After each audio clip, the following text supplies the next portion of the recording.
bananas, or TCKs, third culture kids. I am a third culture kid in a way. I was born and brought up for my first 5 years in a culture far away from my homeland of Britain, on the edges of the British Empire in northeast India. And so when I was sent home, first to live at home and then to 10 years of boarding schools, I moved from one world into another world, and I combined these two in some way, and so I was, in a way, a third culture kid. The modern phenomenon of third culture kids, one manifestation of this is the huge flood of young Asian children, particularly Chinese, who are sent away from home in China or Singapore or sometimes India and elsewhere to be educated in the West, sometimes coming with their parents, sometimes on their own, sometimes at the age of 11 or 12, sometimes at 16 or 17 or even at university. It's the earlier ones, the 12, 13-year-olds or earlier, that are really interesting to me. And I've come across this again recently in working on a book written by someone who was described by his sister as a banana. A banana in that sense meaning someone who is yellow on the outside because he's from Asia, but because he was sent like one of these third culture kids in his early teens to British boarding schools, and then has remained in Britain ever since. He has become white inside.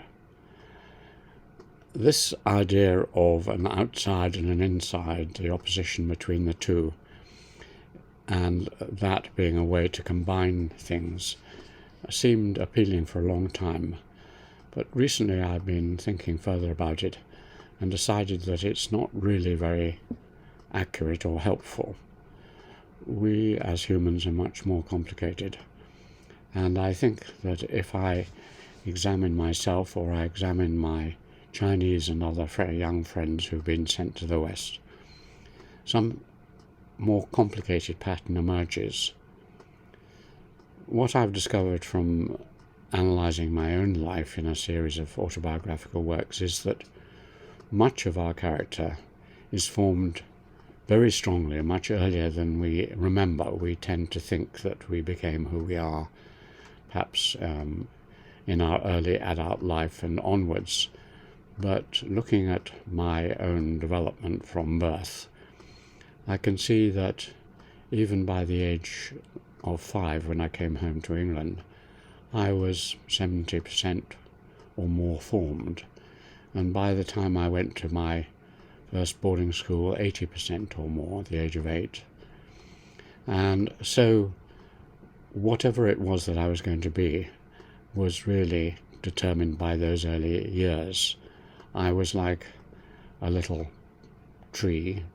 The seed or nut had been planted, and by the time I went to my boarding schools and was really shaped into being a middle-class Englishman, the little tree was already a few feet high.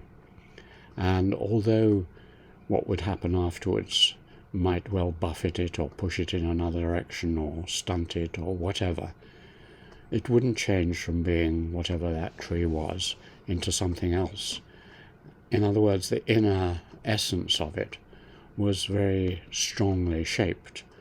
The set of dispositions, what Bourdieu calls habitus, the set of behaviors, attitudes, assumptions deep inside me and others, I think, are very strongly formed, certainly by the age of 12 or 13 when I went on to my next school.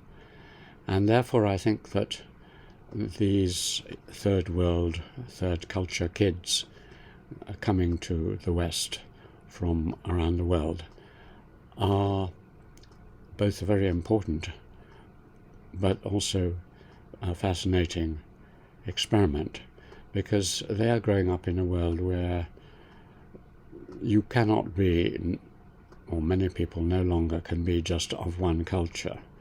We are all becoming, whether we like it or not, multicultural. This is happening not just through education, obviously, and migration, but through mass media, social media, politics. And so the day of more discrete ethnic identities and cultural identities, which even I remember from the first 30, 40 years of my life, when I went to university, for example, there was only one person from another non-European background in my year, or even in the 3 years of my undergraduate degree, as far as I remember. And now, on university courses in Cambridge and elsewhere, perhaps a third or a half of the students are from outside Europe, and likewise with the postgraduate students.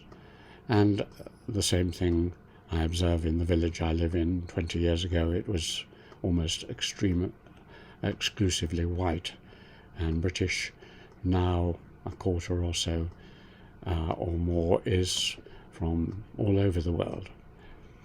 So we now live in this fluid world, and the question of who we are, our identities as we grow up, and as people send their children to the schools in the country they've ended up in, is really interesting and exciting for an anthropologist.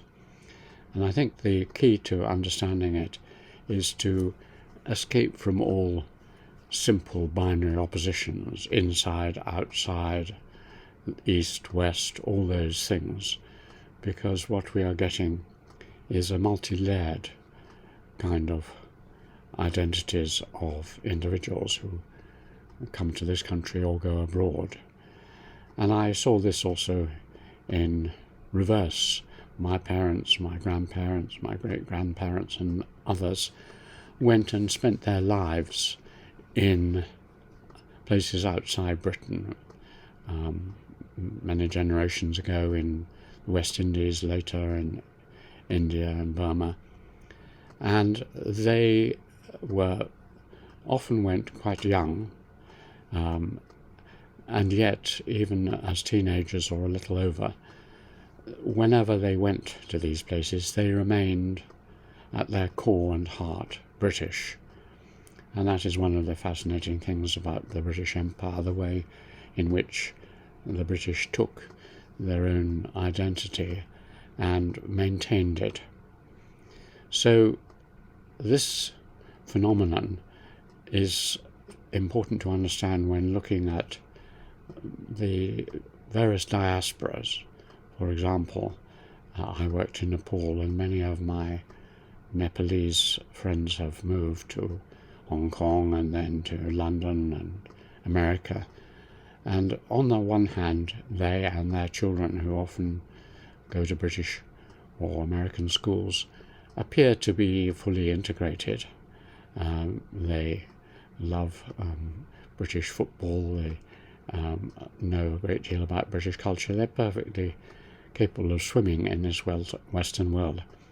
And yet when I visit them and spend time with them in their homes and elsewhere, I can see that even the ones who are born and brought up in this country are still at their core basically Nepalese. And the same watching my close friends' children brought up and sent to British boarding schools, born in this country, brought up in this country, Chinese. They are still amazingly Chinese in their basic identity, which is caused by the fact that the influences on them in those first crucial 4 or 5 years even if they go to kindergartens and play schools, the real influences are their parents and sometimes a nation nurse or others. And so they learn the language of their country from the moment they're born, and the subtle messages they are being sent from the moment of their birth by Chinese parents imprint on them indelibly that identity of Chineseness. Now, how long and how many generations that will last, I don't know.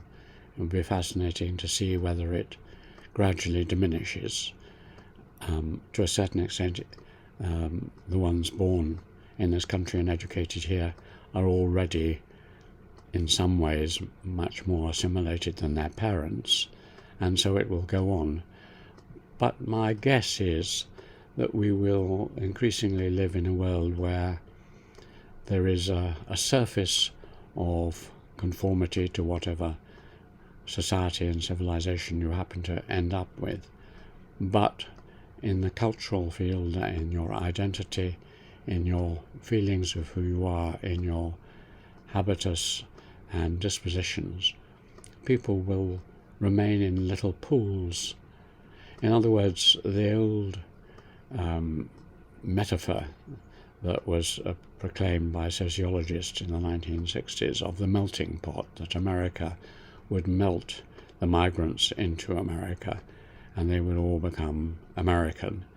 I think that is already clearly shown to be nonsense, that America is a mixture of many subcultures, each with strong identities, some of them stronger than others. Obviously, some emphasize the exclusivity of their culture.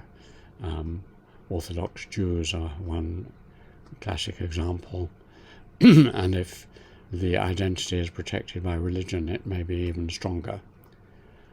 Anyway, the subject is fascinating to me because it echoes my own experience and it throws some light on what is happening to many of my friends, and it may throw some light on how the world will develop over the next generation at least.